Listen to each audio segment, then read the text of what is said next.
jurusan. Loh, mana pelajar saya? Tunggu. Oke, saya perwakilan dari jurusan MPLB. MPLB berapa guys? 2. Nah, kalian penasaran nggak sama personil kita nih? Penasaran nggak? Nggak ya? Penasaran aja. Yaudah ikutin aku yuk. Kenalin, saya Mulyawati dan saya Salsabila Khairunasana.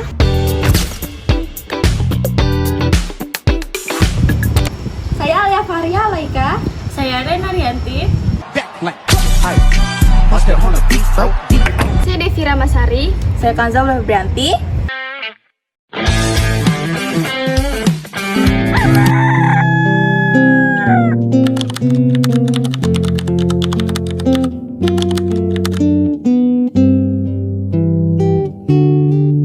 Indonesia adalah negara demokrasi.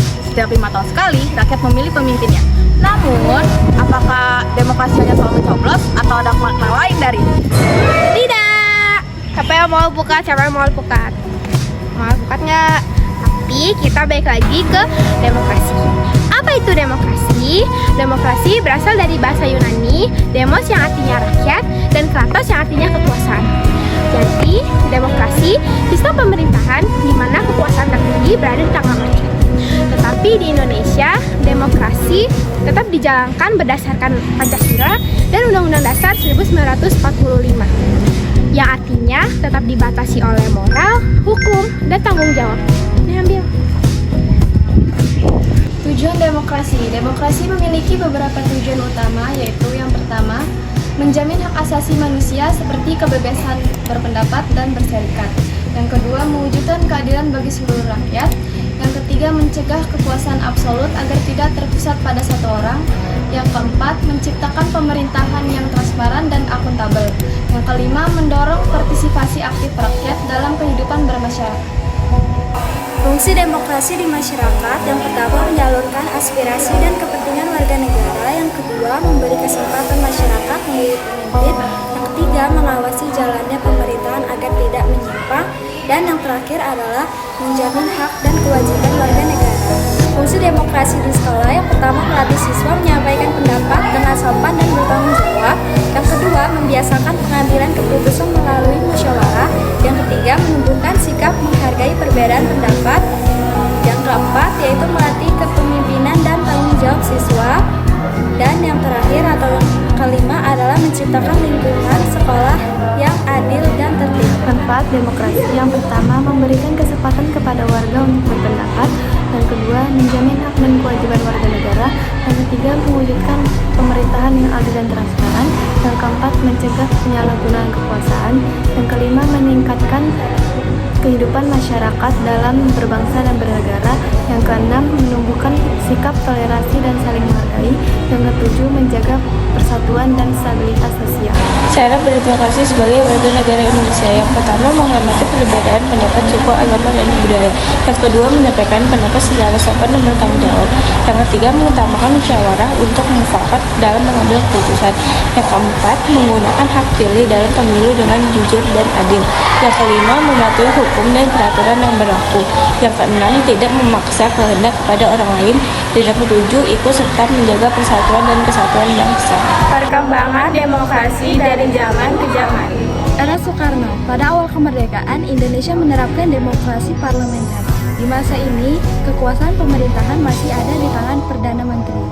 Namun, karena kabinet masih sering berganti, Indonesia atau negara ini pun menjadi sangat tidak stabil. Kemudian, Indonesia memasuki masa demokrasi terpimpin, di mana peran presiden menjadi sangat besar dan peran DPR serta partai politik lainnya dibatasi. Masa Orde Baru. Di masa ini, demokrasi sering juga disebut sebagai demokrasi Pancasila. Di sini pemerintah menekankan stabilitas dan juga pembangunan. Era revolusi, Habibie sampai Prabowo.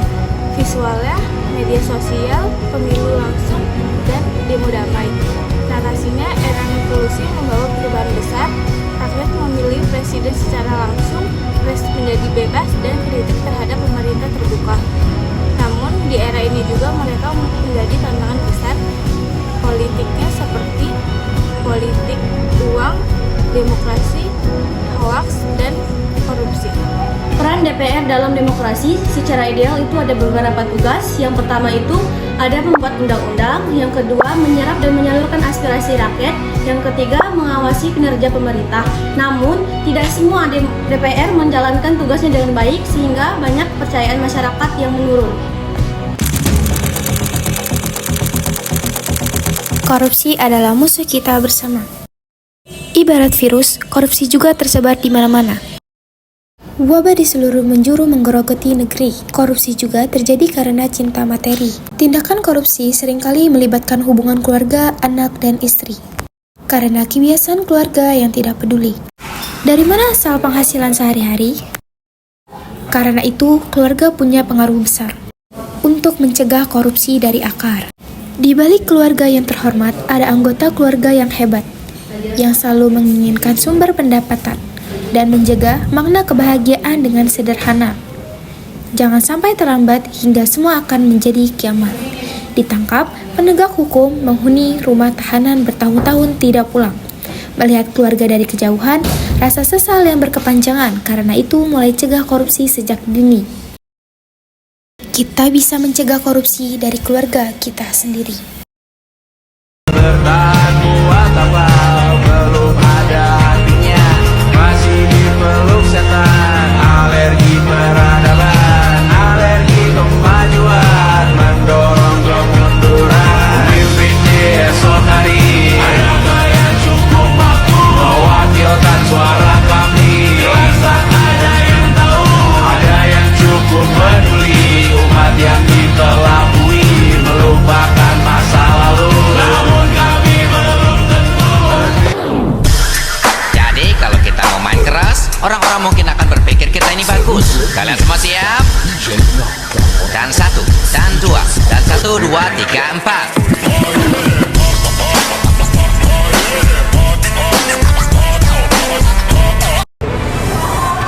Halo Sobat Skansa, kembali lagi bersama kami dalam liputan khusus seputar berita. Kali ini kami akan membahas tentang keputusan hakim terhadap DPRD Jawa Timur yang tersandung kasus korupsi dengan nilai fantastis. Simak informasi selengkapnya berikut ini. Anggota DPRD Kabupaten Ngawi, Winarto resmi divonis 4 tahun penjara oleh pengadilan tindak pidana korupsi Surabaya. Tak hanya itu, terdakwa juga diwajibkan membayar uang pengganti hampir 9,9 miliar. Dalam sidang yang digelar pada Jumat 23 Januari 2026. Dalam putusannya, Majelis Hakim menyatakan bahwa Winarto terbukti secara sah dan meyakinkan melakukan tindak pidana korupsi.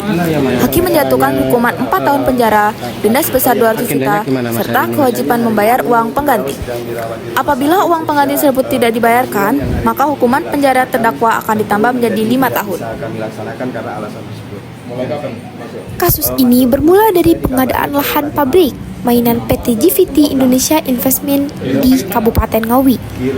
Dalam proses tersebut, Winarto didakwa menerima gratifikasi senilai sekitar 9,8 miliar.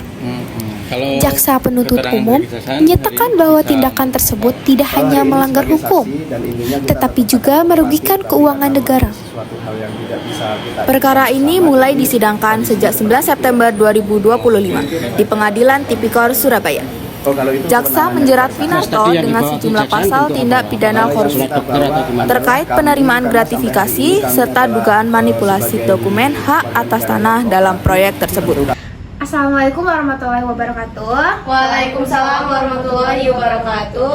Pada pagi ini kita rapat ingin membahas penyiapan pemilu. Menurut saya, sosialisasi kepada masyarakat perlu ditingkatkan supaya mereka paham tata cara pemilu. Selain itu, kesiapan logistik seperti surat suara, kotak suara itu harus dipersiapkan secara tepat waktu.